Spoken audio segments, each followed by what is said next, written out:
And I think your own words are a condemnation of his track record, with food prices rising 37% faster in Canada than they have in the United States, just as the carbon tax came in. Housing costs doubled. Justin Trudeau's leadership has been a source of widespread scrutiny and criticism in recent years. His tenure, once characterized by optimism and hope, has increasingly been marked by a series of missteps and failures that have led many Canadians to question his ability to lead. His government's policies, especially in the areas of defense, domestic spending, and international relations, have drawn sharp criticism from both domestic and foreign sources. One of the most glaring issues under Trudeau's leadership has been his failure to meet NATO's defense spending targets. Canada, a member of NATO, had agreed to spend 2% of its GDP on defense, a commitment that has been repeatedly unmet under Trudeau's administration. Despite the growing threats in the global security landscape, Trudeau has continued to prioritize domestic policies that many believe are poorly timed and financially unsound. The United States, Canada's closest ally, has been particularly vocal in expressing frustration with Trudeau's lack of commitment to NATO. Many U.S. lawmakers, including Republican Mike Turner, have gone so far as to label Trudeau as a greater threat to NATO's integrity than former President Donald Trump ever was. Turner's comments highlighted Canada's failure to meet its defense obligations, despite NATO members collectively agreeing to invest in defense spending to ensure regional and global security. Trudeau's failure to honor these commitments has led to mounting frustration both within NATO and among the Canadian public. His policies have not only failed to meet the expectations of the alliance but have also alienated key allies, particularly in Europe. As the world becomes increasingly volatile, many believe Canada's inability to step up on defense will weaken NATO's collective strength and diminish Canada's standing in global geopolitics. In addition to his failure on defense spending, Trudeau's domestic policies have also drawn harsh criticism. One of the most controversial decisions in recent months has been the introduction of a temporary GST holiday. The government's decision to temporarily suspend the goods and services tax on certain goods and services during December was seen by many as nothing more than a political stunt aimed at gaining favor during a critical time. The measure was intended to offer some relief to Canadians during the holiday season, but it was poorly timed and ultimately ineffective. Critics argued that the GST holiday was more of a superficial gesture than a meaningful solution to the growing affordability crisis in Canada. The policy's short-term nature, only applying for a limited period during December, meant that many Canadians who were struggling with rising costs throughout the year saw little benefit. Moreover, the focus on certain goods, such as alcohol and high-end products, only served to benefit wealthier Canadians, leaving those who needed the most assistance with little to gain. Andrew Coyne, a prominent commentator on CBC, criticized the GST holiday as dumb public policy and a waste of billions of dollars. He pointed out that the policy added unnecessary complexity to Canada's already convoluted tax system. Instead of focusing on long-term solutions to the affordability crisis, Trudeau's government seemed more concerned with generating short-term headlines. Food banks across Canada also rejected the GST holiday, pointing out that it did little to address the root causes of food insecurity. Representatives from these organizations argued that the policy failed to provide meaningful relief to those who were already struggling to meet basic needs. The temporary reduction in the GST only added to the frustration, as it did nothing to tackle the underlying issues that were pushing so many Canadians into poverty. Trudeau's leadership has also been called into question in light of recent violent protests in Montreal. These protests, which were fueled by anger over NATO's involvement in global conflicts and the situation in Gaza, quickly escalated beyond peaceful demonstrations. Protesters clashed with police, smashing windows, setting vehicles on fire, and assaulting officers. Despite the severity of the unrest, Trudeau remained largely silent, drawing widespread criticism for his failure to address the situation directly. The stark contrast between Trudeau's lack of response to the protests and his later appearance at a Taylor Swift concert in Montreal only intensified the backlash. While the city was in chaos, Trudeau was seen enjoying a night out, which many Canadians viewed as an act of utter indifference to the real issues facing his country. His priorities appeared completely disconnected from the struggles of ordinary Canadians, and this public image further eroded his credibility as a leader. Many citizens were left questioning how a prime minister could disregard such significant domestic turmoil while attending a concert.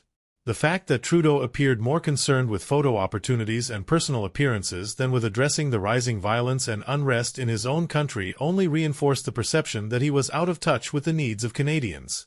Trudeau's handling, or lack thereof, of the Montreal protests is emblematic of a broader leadership failure. Critics have pointed out that his government has failed to establish clear guidelines for dealing with civil unrest, and the lack of meaningful consequences for the protesters has only heightened frustration. Instead of offering a firm response or proposing any substantial measures to address the root causes of the protests, Trudeau's government seemed to retreat into a passive, hands-off approach, which many saw as a sign of weakness. Trudeau's failure to address the protests and his apparent indifference to the violence unfolding in Montreal mirrors his broader approach to governance, one that prioritizes optics and personal appearances over tangible action. This is not just a case of poor political strategy, it is a failure to recognize the gravity of the issues at hand. Canadians are witnessing a Prime Minister who seems more concerned with maintaining his image than with solving the very problems that have led to public discontent. This pattern is also reflected in his handling of Canada's economy. Critics have lambasted his government for its irresponsible spending, high taxes, and mounting national debt. While Trudeau has continually emphasized his government's commitment to affordability and economic growth, the reality for many Canadians is far different. High inflation, rising housing costs, and an increasingly strained healthcare system are just a few of the issues that have left Canadians feeling neglected and dissatisfied with his leadership. Even within his own party, discontent is beginning to simmer. Longtime supporters of Trudeau are starting to question his ability to lead, especially as his policies continue to falter. The cracks in the Liberal Party are becoming more apparent with each passing day, and many party members are beginning to distance themselves from Trudeau's failing leadership. The recent collapse of his popularity has not gone unnoticed by the Conservative Party, which has seized the opportunity to position itself as a viable alternative. Conservative leader Pierre Poilievre has capitalized on Trudeau's weaknesses by presenting himself as a no-nonsense, fiscally responsible leader who understands the struggles of ordinary Canadians. His populist approach, while still criticized by some, is resonating with a significant portion of the electorate, many of whom are eager for a change in direction. As the political landscape in Canada continues to shift, Justin Trudeau's credibility is increasingly being called into question. The once charismatic leader who won Canadians over with promises of inclusivity and progressive change now finds himself at odds with a growing portion of the electorate. His inability to address the core issues facing Canadians, combined with his failure to deliver on key promises, has led to a steady erosion of support across the political spectrum. While Trudeau's government remains committed to advancing certain social policies, these efforts have largely been overshadowed by the broader economic and political discontent. Canadians, particularly in rural areas and smaller communities, are increasingly dissatisfied with the government's inability to manage basic services and ensure economic stability. For many, the Trudeau administration has become synonymous with failed promises and empty rhetoric. At the heart of the disillusionment with Trudeau's leadership is his administration's handling of Canada's growing fiscal challenges. The country's national debt continues to rise, and many experts warn that without significant changes to government spending and policy priorities, the financial burden on future generations will be unsustainable. Despite these concerns, Trudeau's government has continued to push forward with costly initiatives, many of which have failed to deliver meaningful results for the Canadian people.